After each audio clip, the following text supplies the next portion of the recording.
Recently, I've been finding out that people in my life have swapped opinions with me. Here's an example. Throughout my childhood and adolescence, my mother and I had this contentious dynamic where she would have to repeatedly remind me to do tasks around the house related to cleanliness and organization, like hanging up the bath mat, putting my shoes back in the shoe rack, cleaning up crumbs after making dinner, etc. I felt micromanaged being told to do most of these things, and in general, when I'd catch even the faintest whiff of someone trying to control me, I'd intensely make these logical arguments as to why they shouldn't control me. I would tell my mother, instead of micromanaging me so much, maybe you should just accept that not everyone cares as much as you do about cleanliness and organization in their home.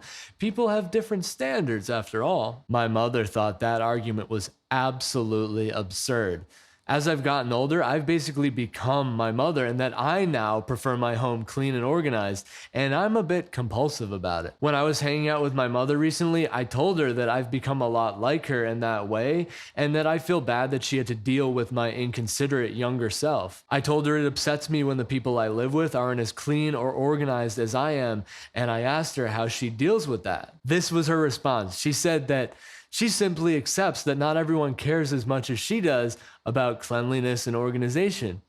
People have different standards after all. So I said, does what you just said sound familiar to you at all? Because you basically just quoted word for word what the teenage version of me would say to you. My mother replied that she didn't remember me saying that. So in her mind, my argument had slowly lost its association with me and had transformed into her own opinion. What I'd hoped for from this discussion with her was for her to just mainly empathize with the plights of being a considerate person in an inconsiderate world. But no, I mean, she shut me down with my own argument. It's almost like I threw a boomerang 20 years ago and it just now came and hit me in the head. So what do I take from this experience?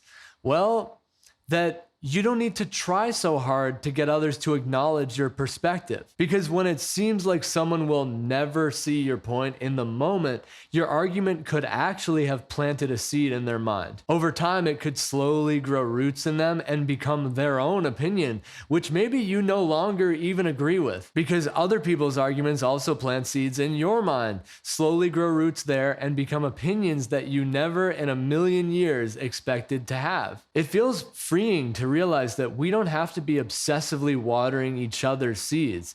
We can just let them grow if they will. Thank you.